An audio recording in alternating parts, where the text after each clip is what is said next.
Welcome to Category 5 Technology TV, episode number 367 for Tuesday, the 30th of September, 2014. Welcome to Studio D. Studio D. Welcome to Season 8 of Category 5 Technology TV. So nice to see you. So nice to have you here. Erika, nice to see you. It's nice to see everyone. We are flying on a whim tonight because here we are. This is Studio D, and we never, ever take a week off. And Never. I said just before the show, what are we thinking? Why didn't we take 2 weeks off? Because we kind of need it.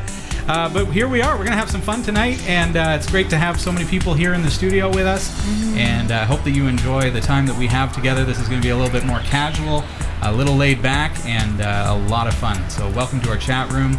And Sasha. Yes. Let's get a shot. I need to get a shot of you here. How are you? Great. How are you? Excellent. Thank you for asking. I'm sorry that I'm so ill prepared, but for the record, I built a studio this week. So Fabulous job. Thank you. My desk is count amazing. For something, right? Okay. So let's All right. get a shot here with Sasha. And You ready for your news tease? yes, hello. Hello. Here are the top stories for the Category 5.tv newsroom. Apple is in trouble for using their base in Ireland to avoid paying taxes. The city of Turin in Italy is dropping Windows and installing Ubuntu Linux. A bug has been found in Bash that leaves you and your devices wide open to attack. A patch is needed. And Microsoft's Xbox is one of the first gaming consoles to be released in China after the ban was lifted earlier this year.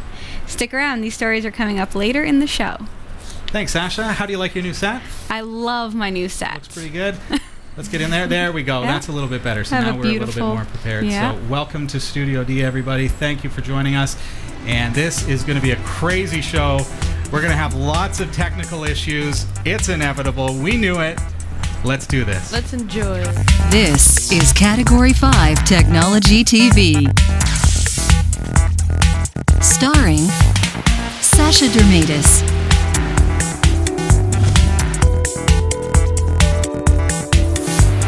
Hillary Rumble,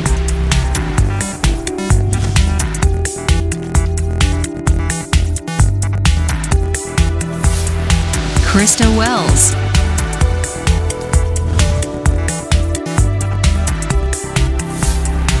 Eric Kidd,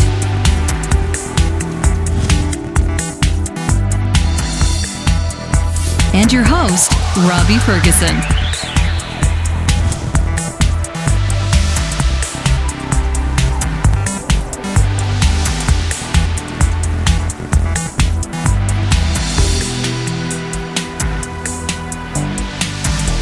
Introducing Belltone First, a revolutionary new hearing aid. So small you can hardly see it. So comfortable you can hardly feel it. For the first time ever, you can control hearing aids directly from your iPhone. Pick up the phone, listen to music, and use your hearing aids like wireless headphones. Hear everything that matters. Try Belltone First. For a free trial, call 1-800-BELLTONE now. This is Category 5 Technology TV. Check out cat5.tv/green. You know you want to get one of these for your garage studio. That is the green screen that Sasha and I built in Studio C. cat5.tv/green to get them. They are still on sale. Check it out. Sasha, what do you think as far as space here in Studio D? Have we got a lot more room to work with the green screen? This is incredible. I am standing probably in the old studio. If the green screen was behind me, I would be halfway into the middle of the desk by now. This is more than 20 times the space. It's amazing. 20 times. Beautiful, beautiful. Can we, Adam, can you pan over just to show everybody at home what kind of set we're looking at here? So this is Studio D. Fairly makeshift at this point, but here we are. And it seems to be, well, we've got smooth video. This is good. Up until 2 hours ago, we didn't have internet here at Studio D. That's a nerve-wracking thing. And down on our broadcast server here, that's the white server, we have a little box connected via a USB cable. That little thing that's sitting on top of the server is what's giving us our internet connection. And we're getting about 13 megs up right now, so that's pretty decent. But it is pricey because we're on LTE, so we're using cellular internet service in order to get our internet service here right now. Fiber internet is the only thing that's really available nearby, and it's really, really expensive. So we're going to kind of do what we can with what we have for the moment. And welcome to the chat room. Thank you everybody for joining us tonight. Category 5 on Freenode. Yeah, it's nice to see everybody in the chat room again. We've had a lot of communication with viewers over the course of this Backstage Pass, the building of Studio D, and thank you to everybody who's volunteered to help us out. We're not quite done yet, and obviously we're still setting up the studio itself, the electronic aspect of it, but we're getting there. And I want to thank a few people in particular. Somebody sent us a Raspberry Pi. Masterminds. Oh, wow. We are going to build something really, really cool with this, maybe a couple of different things. There you go, camera guy. That is so exciting. There it is. How do you like that? So I haven't opened this thing yet. I kind of want to look at it. It looks delicious. Yeah. I'm just kidding. So we can get a little mounting kit for this or something and put it on the back of a computer screen. We can build. I'm working on some programming to build something to enhance the show through communication with our chat room and with some viewers that are going to be able to remote into this and send us signals and things if there's a problem with microphones and stuff like that. So that's really kind of going to be cool. So thanks to Masterminds, who decided, you know what, I as a way to donate to the show, I want to give them some content and send them a Raspberry Pi. So that's really cool. Also in the chat room, you know him as Whiskey Zero. Got some post this week. Oh, we love post mails. We do, yeah. Here it is. Sooner wall will Robbie be up. Ferguson from Category 5. So I got this nice letter from Whiskey Zero, and he explains what Whiskey Zero means. And all this time, I thought he was out of whiskey, and it was a sad story. It becomes pretty apparent when we see his call sign, Whiskey Zero, Charlie, Horse. Is it Horse? How do you say it? There you go. So now we know Whiskey Zero. Thank you for sending that in. And also included a donation to help us with getting an internet connection here. We're looking at some potential options such as Ubiquity's devices that allow us to put a tower on the roof here and a tower somewhere else in town.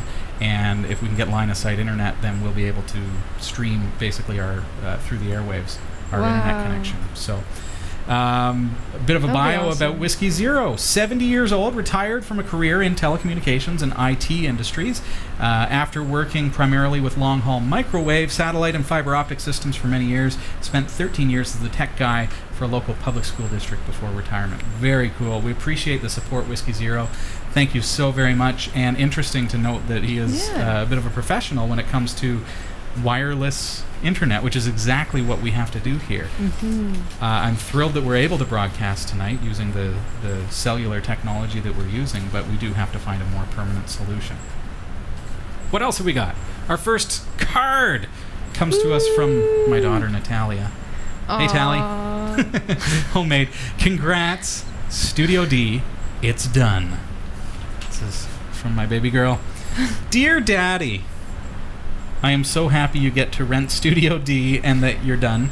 And since you're moving in, I have at least 2 cardboard boxes for you. What a sweetheart. Oh, Love, Tally. I love you. That is so cute. And a bunch of hearts. So I thought that was just adorable. Thanks, That Tally. is awesome. Tally, of course, 9 years old, and she's been here helping me with a lot of stuff, and interesting to see. She that must love to help. Yeah, and she's learning this stuff. If you've watched day 33 of Backstage Pass with the Studio D project, she actually got a hold of the video camera and started walking around with it and narrating, and it was funny to hear that she's actually narrating some of the stuff that she's seeing and understanding what drywall is and some of the things that I had done here at the studio. So she's going to be good with electronics. She's absorbing this stuff, yeah, that's which is cool. Awesome. Because if she's absorbing that, then wait until we start teaching her about tech. Get her on the show in a number of years. Yeah. There you go. she'll just be like so full of energy and like information. It'll be awesome. How's our chat room doing? We're going to welcome you to get your questions in. Erika is watching the chat room. If you have any questions, just let me know in the chat room. Spice Jacks thinks Tally is going to be a future host here on the show. Thanks, everybody. All right. Well, tonight we're going to be looking at some digital camera software, which I'm really, really excited about because I want to show you how to enhance your photography by using some free software that's available for you on Linux. We're going to be checking that out in a little bit. Again, we're kind of flying on a whim tonight, just because of the fact that we literally just got set up. We just got internet just a couple of short hours ago, and here we are. So chat room, please private message us to get our attention. Ping us in the chat room, say hi, and let us know if you have specific questions that you want to ask, whether it's about technology, Linux, anything at all. We would love to have you send those in. So I've got my digital camera here. It's a Nikon D5100.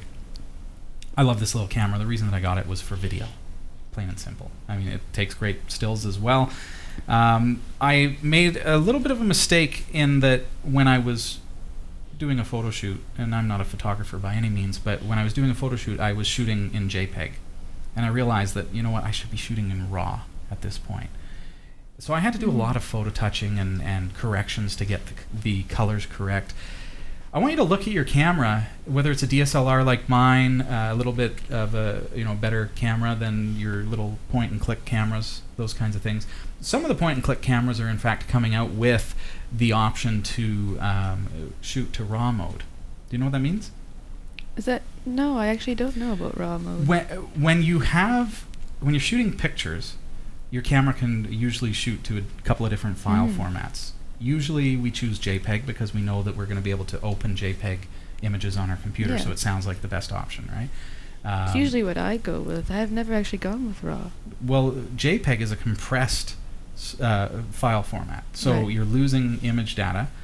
Basically, the camera takes the picture, and then the built-in processor has to compress it, remove some data to make the file smaller, and also to be able to process it, because people wouldn't stand for taking a picture and having to wait 10 seconds. It's got to be quick. Right. So it's a real quick dump it to a JPEG file. You'll lose a lot of information. It's not very good quality compared to a RAW file, because a RAW file will actually take all of the data from your sensor. So the sensor is underneath of your lens, and all of the data that enters that sensor is going to be saved in a RAW file, unlike a JPEG, which completely lose a ton of information. RAW is so much better. So I'm just going to grab a lens here. Keep up with me here, camera guy. Got a camera guy now. Hey, welcome to the team, Adam. Thank you, sir, for being here. Okay. Got my little camera bag here. We actually have a question from the chat room. Hey, yeah. Just a question knowing how much larger are the files with RAW over the highest res on JPEG? Well, we're going to find out tonight, I believe, because I've set my camera to RAW and JPEG mode, so we're going to get a picture of each. Put my lens on here. Yeah, that'd be good to compare the differences. Yeah. Here we go. Okay. We've got a little bit more flexibility here in Studio D, don't we? It's so roomy. Like, if you guys were to see how big this place is, if you've been following along on Facebook and everything, it's so awesome. It's like so happy, big smiles. Yeah, look, we can actually go all... We're going to wheel all the way back. All right. So along that vein, you've got a lot of slack there. If you want to stand up and work your way over to Sasha, we'll grab a couple pictures here. Okay, so my camera, the D5100, is set to both... Are you trapped on a... Oh, no, yeah, we're good. Okay, good. There we go. I'm set to take a picture in both RAW and JPEG. So, smile for me, ladies. Bear with me. You look like a photographer. I know, isn't that crazy? You got the whole serious. angle, serious face. Do I? Yeah. Mm-hmm. Okay. Pro. Okay, so I got 4 pictures in that quick little Very time. paparazzi-esque. Yeah. That'd be interesting. Okay, now this is kind of interesting. Oh. It it seems to be still saving. See, now that I've set to raw, so if you can get in here, see what is different here. So we've got the picture, and right down here, we've got raw and fine. So the picture is being taken on my DSLR in both raw mode and fine JPEG mode. So we've got a nice high resolution JPEG, and we've got the raw file, which is going to give us the full quality that we need. Okay, so see if we can transfer this over. Okay. I don't have as much slack as you two. Talk amongst yourselves. Entertain us. Where is Robbie going? Where did I go? Ah! He's plugging in the chip. There we go. There we go. Well, it's actually not called a chip, but Card. card. SD. SD. Could be a super one. Way to go. You knew it was an SD card. Very That's well. my name is Well done. Sasha Dermata, so every time I see one, I'm like, SD card. That's Yeah, okay. me. Come join me. Watch the cable there, because we still have printers and stuff sitting around. Okay, so I'm going to open that folder, grab that file. Okay. This is awesome. Okay, gotta find that. There we go. So, now I've never really worked with RAW before, so this is all new to me. Let's get this somewhere here. Desktop. I'm going to create a folder and I'm going to share it.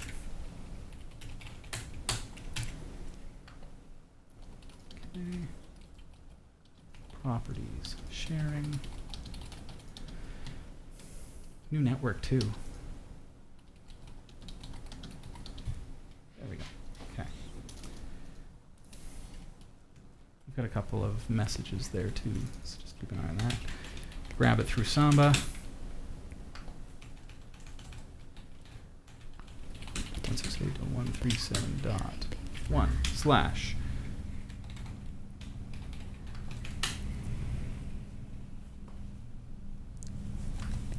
moment of truth.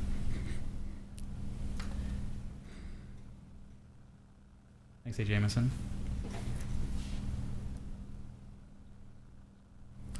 All right.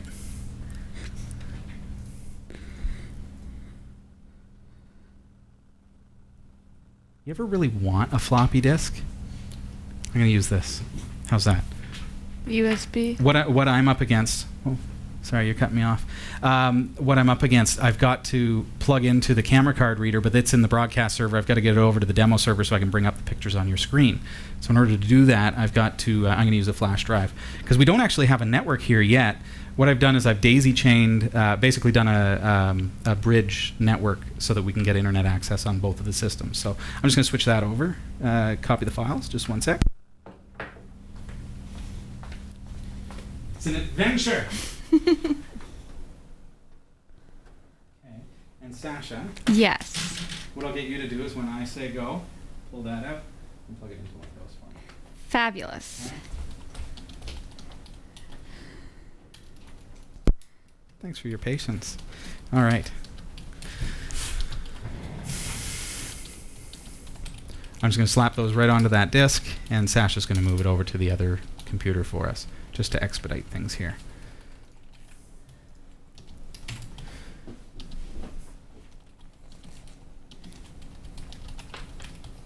And copying now.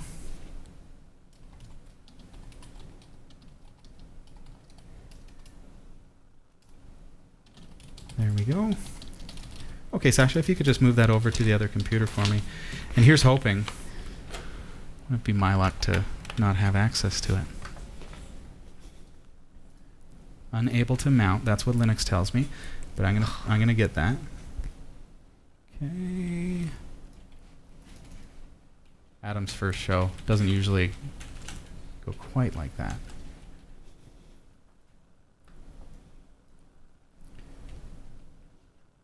Do you want to show this here? This is a book just to buy some time while I get some things fixed up here.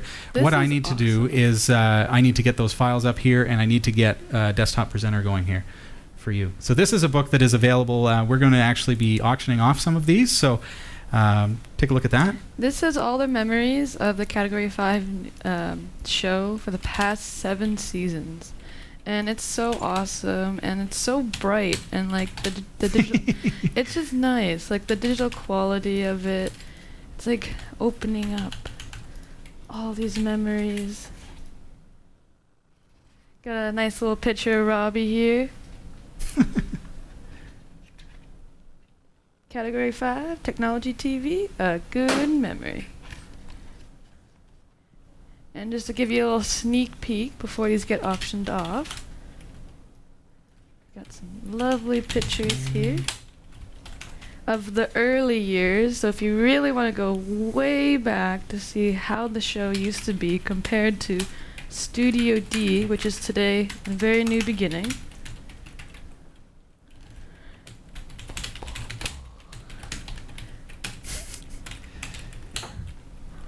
We got Becca.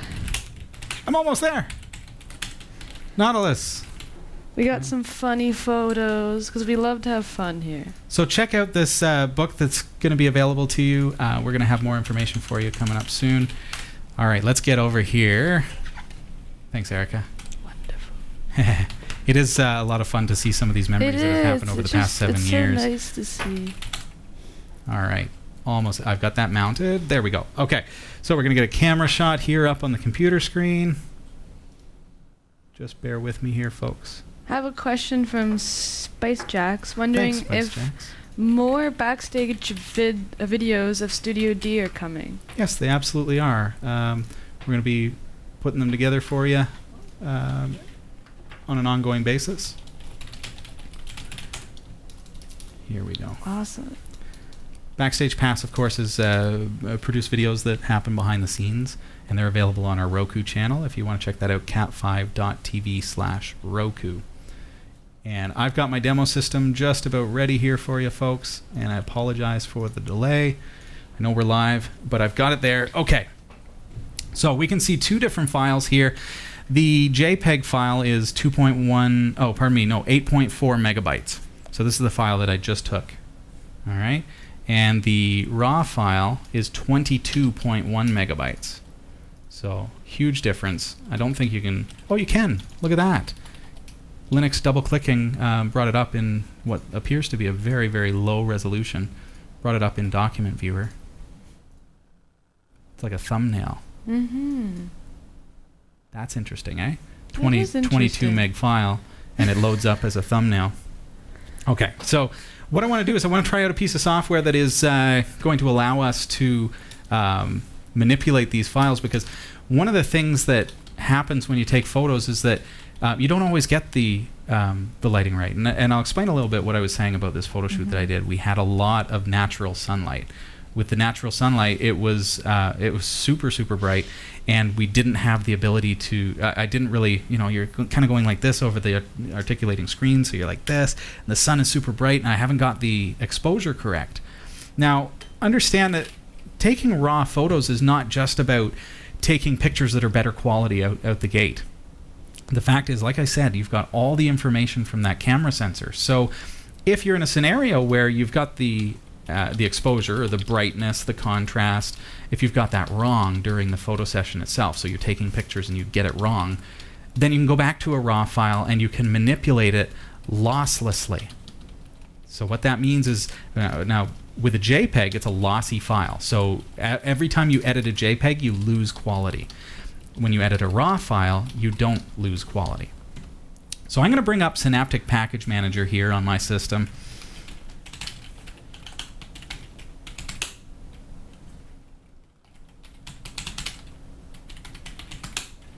Synaptic Package Manager being just the package manager that I'm using to install applications here. There we go. And I'm going to do a quick search here.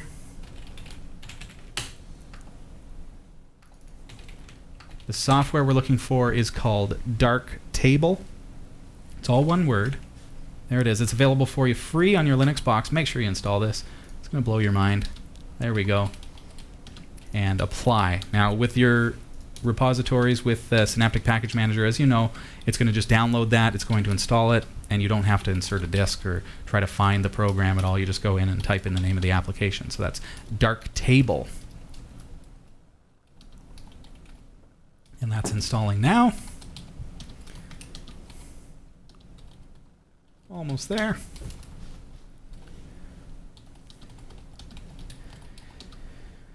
Okay, so we need to be able to manipulate, and that's finished installing. We need to be able to manipulate the photo that I took. We're just using that as the example.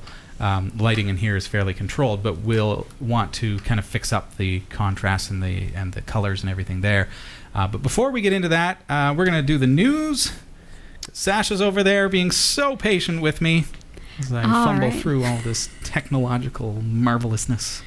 I'm loving it from the sideline. All right, so Here. take it away. This is wonderful, isn't it? I hope you see the humor in this, and everyone here, I'm sure, does. But we're like just putting it all together, and this is a technological marvel. You ready for me to push that button? Here we go. Take it away. Here are the top stories from the Category 5.tv newsroom. Apple faces fines of billions of euros as investigators prepare to accuse the company of receiving illegal state aid in Ireland for more than 20 years. The European Commission began looking into Apple's tax affairs in Ireland, where the U.S. company cites its international headquarters, in June. This week, according to UK's Financial Times, the EC's preliminary findings will be presented with formal accusations against Apple. Apple's international operations have been based in County Cork, Ireland, since 1980. The company employs 4,000 people in Ireland. Other major companies headquartered in Ireland include Amazon, Facebook, PayPal, and Twitter. It's a popular base because of the friendly corporate tax rate of 12.5%. But despite that already relatively low rate, Apple pays less than 2% in tax there. As uncovered by a U.S. Senate investigation in 2013, the company has secured that lower rate by channeling overseas sales through subsidiaries. That investigation found the company's Ireland-based subsidiary could be holding a whopping 60% of Apple's profits to avoid bringing that money back to the U.S., where it would be hit with a much higher tax. Yet, despite all of that money sloshing around, the subsidiary is allowed to claim itself as a non-taxing resident of Ireland. Apple isn't the only company, nor Ireland the only country to be targeted on tax. Multinational body of the Organization for Economic Cooperation and Development, or OECD, is cracking down on tax havens across Europe. The OECD is looking at taxation agreements with Starbucks in the Netherlands and Fiat in Luxembourg. Whew. Now, we have the city of Turin, which has decided to ditch Windows XP in favor of Ubuntu. This is amazing news. And the move will save them 6 million euros in the next 5 years. 6 million pounds in the next 5 years. Wow. The move will mean installing the open source operating system on 8,300 PCs, which will generate an immediate savings of roughly £300 per machine, almost 2.5 million altogether, made up from the cost of Windows and Office licenses, a sum that will grow over the years as the need for renewal of proprietary software licenses vanishes and the employees get used to the new machines. Or rather, to the old ones. Another reason for the switch is that the 8,300 computers Turin uses are quite old, and installing Windows 8 would probably have been too demanding for them, whereas Linux offers more flexibility for more mature machines. And as support for Windows XP officially ended this year, sticking with Microsoft didn't make much sense to Turin. The switch to Ubuntu was officially approved in early August and expected to take around a year and a half to complete. That is the best news of the day. I love it, Sasha. That is great news, and how awesome that Linux can save us so much money. We kind of tell you that from here, but to think that a whole town has picked up on that and is going to save that kind of money. I think this is going to be a starting point. I feel like maybe we will be very popular all of a sudden in Turin, Italy. There you go. Well, Category 5. My curiosity becomes, will other towns start to pick up on, well, wait a minute. Okay, they did it. They tried it. Mm-hmm. It worked. They saved millions and millions and billions of along the line, whatever currency it was. We didn't. Pounds. Was it euro or pounds? And it's one of the two. One of the two. It's one of the two. It could be either. I feel like it's What does it look like, Sasha? It looks like an E, like a funny That little would be CE. euro. It's a euro. a That's C euro. Could marries an E Okay, and so has it's a a baby. boatload of money. Boatload of money. So that's a by, euro? by dropping Windows and going to Ubuntu Linux. That's awesome. Wow. All right, on to sad news. Just months after Heartbleed made waves across the internet, a new security flaw known as the bash bug, or shell shock, is threatening to compromise everything from major servers to connected cameras. The quarter-century-old security flaw allows malicious code execution within the bash shell, commonly accessed through command prompt on PC or Mac's terminal application, to take over an operating system and access confidential information. A post from open source software company Red Hat warned that it is common for a lot of programs to run bash through command or to run bash shell in the background, and the bug is triggered when excess code is added within the lines of bash code. Todd Beardsley, an engineering manager at security firm Rapid7, warned that even though the vulnerability's complexity was low, the wide range of devices affected required that the system administrators apply patches immediately. The vulnerability is potentially a very big deal, Beardsley told CNET. It's rated at 10 for severity, meaning that it has maximum impact, and low for complexity of exploitation, meaning it's pretty easy for attackers to use it. Script kiddies. That is crazy. The affected software, Bash, is widely used, so attackers can use this vulnerability remotely to execute a huge variety of devices and web servers. Using this vulnerability, attackers can potentially take over the operating system, access confidential information, make changes, etc. Anyone with systems using Bash need to deploy the patch immediately. There's a great article on ZDNet to help you secure your systems. We've got a hot link for you at cat5.shellshock. That is shocking. Yeah, really. It is. Sorry, that's cat5.tv/shellshock, my typo. Fact is, a lot of systems use Bash. A lot. So we're talking Linux, but not just Linux. We're talking routers, mobile devices, hardware like your fridge. If you've got a smart fridge, probably was compiled in, using Bash. Fortunately, if you use DDWRT, they don't use Bash in that router firmware. So keep in mind that you're probably safe. You can route into it and check what shell system they're using. But you need to find out. You need to check out that link that Sasha was mentioning, cat5.tv/shellshock, and that will help you. Great article from ZDNet. Things could go catastrophically wrong. It certainly could, and we're talking when the story says that it's really, really easy for someone to exploit this. So you imagine somebody being able to hack into your Linux computer or smart device and be able to compromise, become an elevated user, and do whatever they want. That's pretty scary stuff. Do you live in China? Oh. This is great news. In January, the Chinese government lifted a 14-year ban on gaming consoles made because of worries over content, and Microsoft has beaten both Nintendo and Sony to store shelves. Microsoft has launched the Xbox One in China, becoming the first major console maker to enter what could be a massively lucrative market, no doubt. The first consoles were sold in Shanghai, priced at 4,299 won, or $699. Sony and Nintendo are yet to launch their respective products. However, many popular titles, such as Call of Duty, will still be banned. Only 10 games are available to buy on the Xbox One's release date, but Microsoft has said that 70 titles are in the pipeline. Beating its rivals to the market may give Microsoft a much-needed sales boost. Its console is currently being outsold by Sony's PlayStation 4 in all major markets, except China. Except China. Sony has set up business partnerships to launch the PS4 in China, but a date has not yet been set. Wow, great news for Xbox One. For more top stories, visit newsroom.category5.tv. For the Category5.tv newsroom, I'm Sasha Dermatis. Thanks, Sasha. You're welcome.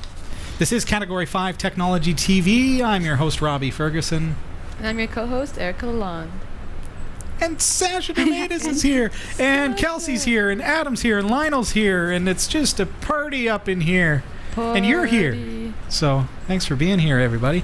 Welcome, chat room. Do we have questions in the chat room at this point, Erika? We do have a question from Revd Jink. Sorry if I butchered it. Would PNG be a better format than JPEG because of the compression loss? For talking about the DSLR Nikon. Yeah, when it comes to pictures, Revd Jink, PNG is a lossless format. So similar to RAW, it is not going to become more lossy. I hate to use the word lossy because if you don't understand what lossy means, it's not a good word to use. You lose quality with a JPEG every time you open it, do something to it, and save it. You lose a lot of quality. With a PNG, it's lossless. You can open it, you can do things with it, you can save it, and you don't lose quality. That's awesome. However, don't know any cameras that save to PNG, and what's different about RAW. So think PNG when you're creating files in GNU image manipulation program or Photoshop. If you export as a PNG as opposed to a JPEG, you're going to get a higher quality file that you can later manipulate a little bit better than, say, a JPEG. However, a RAW file that comes off your camera is not just a lossless file. It's not just a better quality image. It is all that, but it's also every bit of data that camera had at that moment is saved to that file. So all of the data that is available during the moment when you took the picture, it throws it onto the file, right? So if you want to modify it, you have much more than just, say, the lossless ability to modify an existing file. You can actually tweak, oh, well, I got the exposure wrong, or I had the colors were a little bit off. You can tweak those colors in such a way that it's almost exactly as if you were standing with the camera retaking that picture over again. How do you like that? So if you don't get it perfect every time, RAW is going to allow you to go back, make those perfections, fix those kinds of things, and do a much better job losslessly of doing it. So we know that we've got the files here. Let's take a look. Okay, so I've got that JPEG. I've got the NEF file. I guess that's the RAW. So that's cool. I'm going to bring up my computer screen here, and let's take a look at this new program that we've got. We're going to open Darktable. It goes under Graphics, and there we go. So first thing that we need to do, of course, we need to select some images. So I'm going to actually grab those from, I can grab them from wherever. I see if I can drag and drop. That'd be the easy way. No, it doesn't let me. So this is awkward. There we go. Import folder, and I want to grab that from wherever I've saved it to. So in my case, let's hit Control L, and I put that in temp test shared. There we go. So there are the two versions of the file. So there's a JPEG, there's an NEF. So with Darktable, what's awesome is that, okay, so there they are, but notice that it's got the NEF file, the raw file. So if I switch, now I'm in Darktable mode. Let's look at the interface a little bit so that we understand, because it is a little bit complex when you first look at it. So I imported from over here. This is just where I can see what photos are loaded in. That's cool. But over here in the darkroom, up at the top right, we're going to click in the darkroom. That's where we're actually going to be able to make some changes to these photos. So in darkroom, I'm going to bring up the NEF file by double-clicking on it. Let's fix that. Oh. That's my homemade Triforce F11 t-shirt. to go full screen. What's that? Homemade Triforce t-shirt. Nice. With bleach. Cool. So, I want to talk a little bit about Darktable, because what is amazing about this? We've talked about lossiness and the ability to manipulate the file and tweak it in such a way that you can't really do with a JPEG. But what's really, really, really cool about Darktable is you can make changes to the photo, whether it's a JPEG or a RAW file, okay? Don't get me wrong, this program will work wonders with your JPEG files. If you need to correct the lighting or anything like that, you can still do that with Darktable. However, it's going to allow you to really, really tweak those RAW files beautifully. Very professionally, I might add. What's unique about this product, this free program that you can download to your computer? Let's backtrack and think about GNU Image Manipulation Program, GIMP. Let's think about Photoshop. And the way that you can open a JPEG image into those programs, you can manipulate them, you can correct the colors, and then you can save your file over top of the old one. And what if you made a mistake? What if you want to go back and revert and you forgot to save a backup copy? Or if you did save a backup copy, you start back with the original and then you have to do all those steps again to manipulate it because you didn't do something right with the colors. This does not touch the original image. What Darktable does instead, it has a completely different approach. You're able to manipulate the colors and all the different tones and all that about the image. Think about the levels tool in Photoshop or the GIMP, and be able to make those changes losslessly on the image, and then it saves. You don't have to push save. It actually saves it to a database, and then when you're ready, when you're happy with it, you export to a new file. You never make any changes that are to the original file at all. It's really, really a cool process to be able to do this. I hit F11. I was having some trouble getting into full screen mode. F11 took me there. So check this out. So I've got the picture here. I can zoom with my scroll wheel on the mouse. I can move around just by clicking and dragging. It's pretty cool indeed. Now up here on the right hand side, I've got a few different tools. I've got the first one is, these are tools that are currently in use in my active pipe. These are my favorites. This one here is basic tools, and then it goes on and on, tonality, colors, and all those kinds of things. So there's a few different things I want to look at. First of all, we like fixing things like levels. So if I go to the tone group and open levels, let's activate that. You're going to get used to the way that Darktable works, but there's a power button for each tool. And when I push that power button, you can see the spectrum just like you could in, say, the GIMP or Photoshop. I'll use those examples.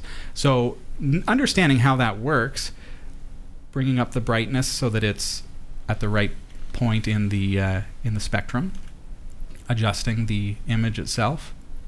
See how I'm increasing or decreasing the brightness just using levels, right? So I can really, really tweak that image. But say I'm not happy with that, I hit the power button and it goes away.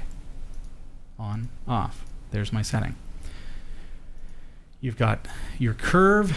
This is brilliant. So this is just like you would expect from your level editor. However, it is smooth, and it automatically shows you basically the safety margins. There you go. So you can tweak that really, really nicely as well.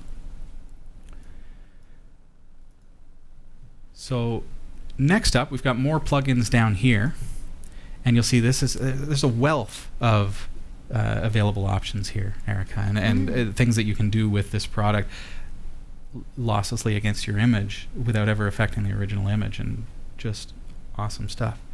Let's jump back here. Okay, so let's say we're ready to work with this picture. We see a couple of different things here. We've got the drape on the left-hand side that is exposing the wall. So I'll come back to more plugins because I want to show you some vignettes and cool stuff like that. So we want to find one. Let's see here. Crop and rotate, which is found under basic group. And all you have to do is just click on an empty area. See how I'm able to click on, there's exposure, there is crop and rotate. So I just click on an empty area for this particular module and it takes me there.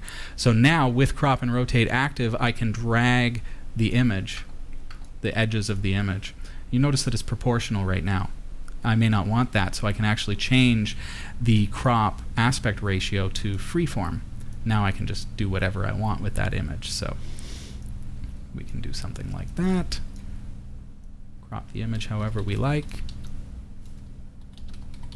There we are.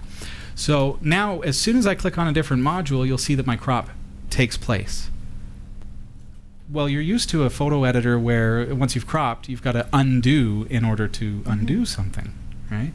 Again, this is just a module, so if I power it off, it goes away. Power it back on, there's my crop again. And it's back and forth between them. So now I've got the colors the levels kind of tweaked. I can make some other different changes. But one of the things that I want to do, I mentioned a vignette, adding a bit of a vignette to the photo. So let's go back. Those are always nice to add. Yeah, it kind of adds a nice little effect. Let's go back here, and I'm going to grab you, Erika. And notice that, again, I'm not damaging my original photo whatsoever, but I want to take this and turn it into, say, a portrait. So there we go. We've got a portrait of Erika just like that.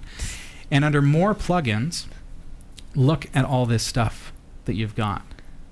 We've got everything from high passes and various That's a lot. color changing things. So the first time that you click on one, it shows it. The second time that you click on it, it adds it to a favorite, and the third time that you click on it, it removes it from your lists up here. So if I click on vignette, show vignetting, now the vignette has been added to the effect group over here. If I click it again, it's going to add it to my favorites. So now it's a part of my favorites. If I click it again, it's gone. So I'm going to click it once so that it puts it over here in the effect group, and you'll see that it's added this circle, a circle to my image. So I can bring in the inner circle to change kind of where the spotlight takes place on this image, and I can affect, by grabbing the outer circle, the gradients of that vignette. So I can really kind of tweak that. If I hold in my left control key, it's going to go proportional. So then I can do perfect circles and things like that. So now I'm going to grab the middle of that, and place it on your face so that we put that, so that you're kind of enhanced as far as your face. Nice. But the photo itself is got that nice vignetting going on.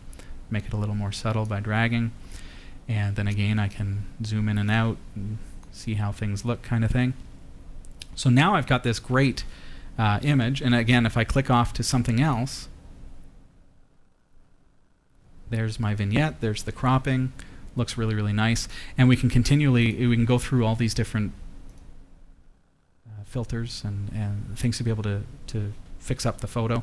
If you're using something like a fisheye lens, which typically distorts the image and takes walls that should be straight and makes them have a bit of a curvature to them. This will also allow for lens correction. So it automatically detects from the photo the type of camera that you're using, and then you can specify the type of lens and be able to correct that. So you'll find tools like this under the correction group, and you can go into lens correction. You'll see that it's already detected that this is a Nikon D5100, and it's saying that it's an 18 to 55 millimeter lens. Wow. I don't know if you can see that right up here. This is the lens that I installed on here, 18 to 55 millimeter. There it is. So it's nailed it. And so if I've got a different lens on there and I want to be able to correct it, whether it be fisheye, like I said, we can do that kind of thing, correcting for panoramas and things like that. So you're able to take a photo that was originally really, really, not imperfect, I'll say, and correct it. So from there, the one final tool that I want to show you is the amazing ability to make exceptional grayscale images. We all kind of like the nostalgia of sepia tones or black and white photos, and sometimes you've taken a photo in color and you think, oh, that would look amazing as a black and white. So what do you tend to do? You tend to, change it to monochrome. What does that do? It just pulls all the colors, right? It's not really the perfect tool to do it. Yeah, it's not as dark as... I find it's not as light, it's just weird when you do it. It just goes black and white. Yeah, it's just black and white. Of course, Darktable, it takes it one step further and says, okay, well, we're actually manipulating a photo professionally here, basically. So we're going to take that photo and in the colors here, the color group, go down to monochrome. And you'll see as soon as I activate that, we get a really nice professional-looking monochrome image. However, I can in fact drag and drop the virtual color filter. So you think about a color filter on a camera and the ability to tweak the black and white photo by changing the color tonality of the black and white filter that you're using. So I can drag that and I can find the perfect spot. I think leaning, probably because you've got the pink shirt on, leaning toward the orange-pink kind of end of the spectrum, I end up with this really wonderful-looking portrait from that simple shot that we took against a green screen. We haven't even touched the fact that it's a chroma key screen, and we could pull the background out and put you anywhere. But that's as simple as it is. So this is Darktable. It's available for you free. Next step, of course, we've got this great image that we've created. We're going to go back to Lighttable, and there's the image. But again, well, how come it's saved that way? No, it's not. I can actually revert. I can go back in every spot that I've created. I can change anything that I want, and it's entirely lossless, and it hasn't overwritten anything. But when I'm ready, now I can highlight one image, or I can highlight two images with Control. I can hit Control-A to select all.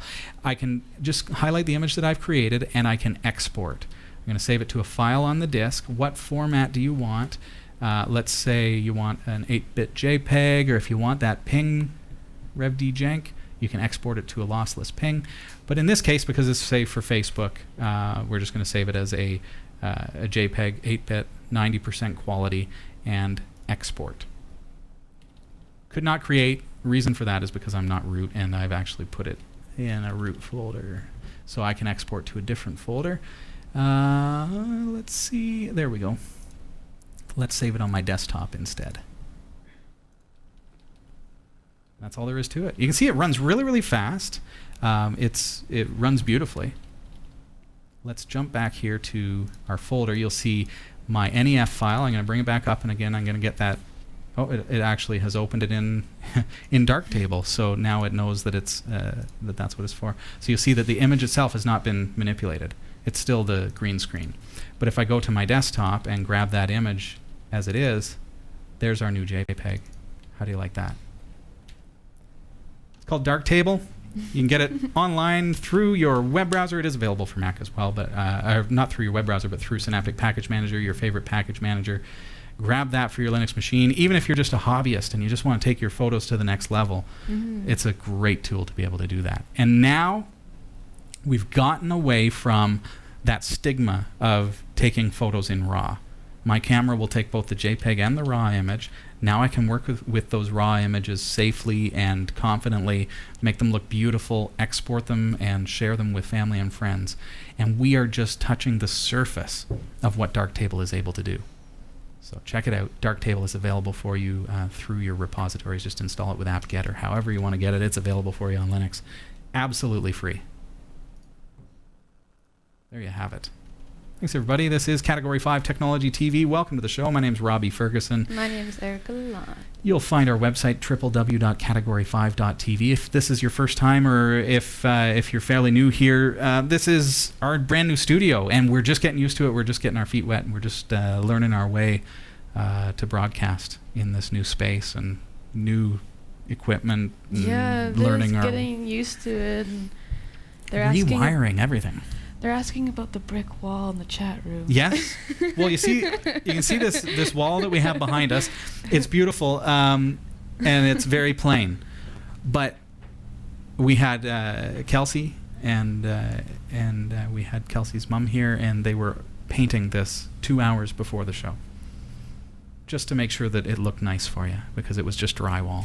And so it looks really good. So what we're actually working on toward doing, if you've been watching Backstage Pass, you know that Jean Bamford is working with us to pick colors and do all that stuff. So she's actually looking at some brick or cobblestone-ish kind of wallpaper for us. It's going to be a really nice backdrop. Ooh. But what was decided, because when we got into this space and realized, wow, this is a really big room, we didn't really know where everything was going to fit in. So we're going to give it a couple of weeks, maybe a few weeks, to really feel out the space, learn where's the best spot for the desk. I think this is probably a pretty okay spot. This is good. But we've got a big room. We've got the green screen chroma key studio space as well. We've got an interview area over here. I don't know if Adam, if you can pan over just to show people the space, and you've certainly seen this on Backstage Pass, but over here we've got a new area that's going to be for interviews. So this is going to be great as well. So we've got all this space, and we're just kind of feeling out where we're going to put everything. And once we know that, then Jean will be coming in with that wallpaper, and we'll be putting that up and getting it all going. So thanks for the question. And thank you for those who have been following along with Backstage Pass. A question from Spice Jacks in the chat room is wondering if Darktable is similar to Lightroom, and it is. There are many different programs. Lightroom is one of them that are available for you. I'm not sure Lightroom is probably commercial, is it? But regardless, Darktable is absolutely free, and it's available on Linux or Mac, and you can install it just like I did tonight through cellular internet as we broadcasted. So it is a very similar application as far as what it does, It really took away the stigma for me of being able to switch to raw format images. Yeah, it is good to know. Cool. Wow. People in the chat room mentioning that my microphone is no good. Is that a little bit better? I'm sorry, folks. We're gonna learn our way in the new studio space here. Mm-hmm. There we go. And yeah, thank you for letting us know in the chat room. Yeah. Because everything helps. There you go. Maybe he's listening on just one headphone because we're in stereo. I'm over here. She's over there. Sasha's all the way over there. Yeah. You hear me, Well- but you can't see me. Any other questions for us in the chat room? I mean, this has been an interesting episode for us here because we're just learning the space. So what do you guys think? What do you guys think of this space? Love it. Yeah. I love the space. Kelsey's giving us the thumbs up from over there. You can't see her, but she's here. You got to wave before we sign off or something There's like a that. coffee machine here. So. There's a coffee machine. We're pretty well set up, yeah. So Lionel wants a couch because he's sitting on a ladder. So, whatever works right now. So, well, we're excited about what's to come for season 8, and we love this is the first episode of this season 8. This is our So pilot, if you're if you new will. to the show, then welcome. It was a really brave thing to jump in tonight and say, you know what, we're not going to miss a Tuesday. We're going to make it happen. We're going to do this. And here we are. We did it. Kind of, sort of. What do you got? I'm just reading the chat room. Oh. Reading the chat room like this. All right. Dennis Kelly was asking, how Hey, Dennis. quickly can you explain BitTorrent sync?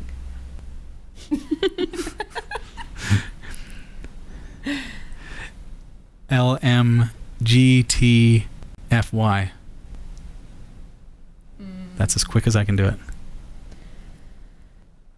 I'm lost.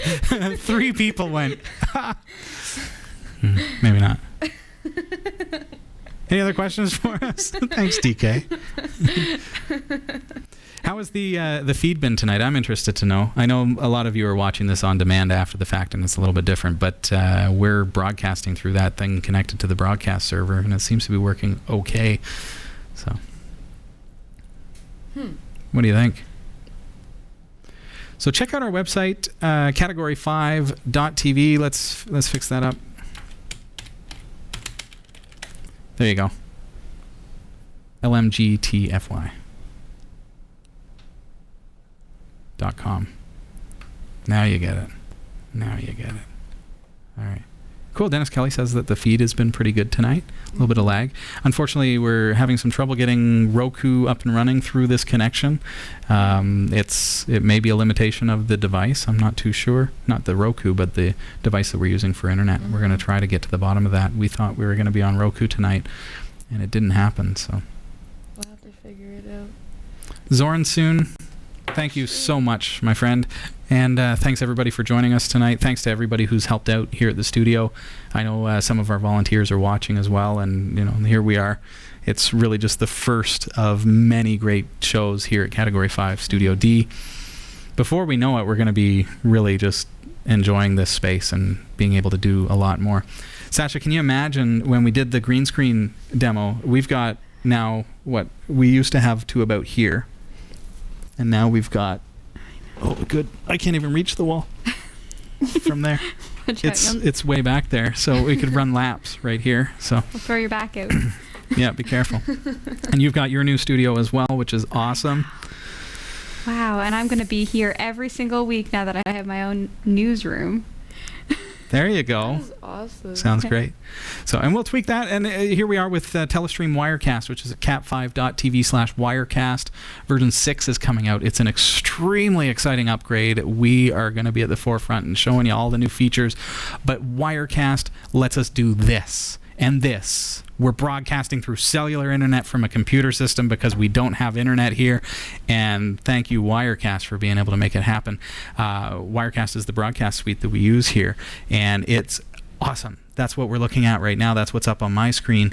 And it is incredible that we can do live chroma key. green screen, live, on the air, just from a computer system with Telestream Wirecast installed. With my past working with chroma key, you have to do it, and then you can never get it live. It's awesome. It's really tough to key on a live. It's like going back with your photos. You got to go back and rekey, and your shoulder's not in there. Yeah, your hair goes green, and so it disappears, and you get reflections and stuff. But here we took some special detail as the type of lights that we put in the roof. Paulo and I worked hard on that, and seems to be getting a very good key even live. And that's just from that Logitech C920 webcam, if you can believe. And we're keying quite well. Sasha, give us some motion, maybe wave your hand that's a really good test of chroma key, its ability to key out the green behind you. Good thing I didn't put green nail polish on. If you had green nail polish. So now if I take that shot in Wirecast, so for us here, what that looks like is this.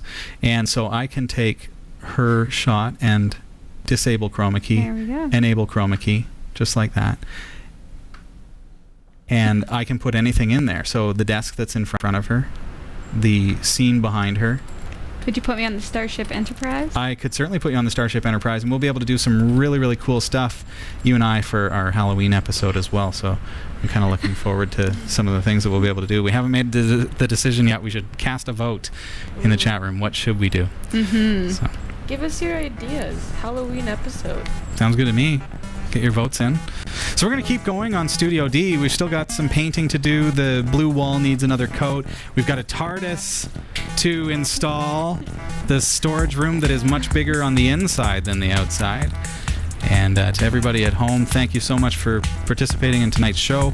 Thanks for being here, and thank you for helping us to get to where we are right here in our brand new studio, Studio D. Check out our website, category5.tv. If you're interested in learning more about the Studio D project, go to cat5.tv/studio, and you'll be able to see all the videos there from day one all the way up till now, what it's taken to get into this space. Thanks, everybody, for being here. Kelsey, you got to wave on camera. Yeah, you do. You're here. Nobody believes me. So, she's here. Thanks, everybody. Thanks, Sasha. Thanks, Erika. Kelsey, Adam, Lionel. Take care, everybody. Have a good night. And where's my buttons? We hope you enjoyed the show. Category 5 TV broadcasts live from Barrie, Ontario, Canada every Tuesday at 7 p.m. Eastern. If you're watching this on demand or through cable TV, check out the local showtimes in your area at category5.tv and find out when you can watch live and interact in the community chat room. Category 5 is a production of Prodigy Digital Solutions and is licensed under Creative Commons Attribution 2.5 Canada. We'll see you next time. Thanks for tuning in.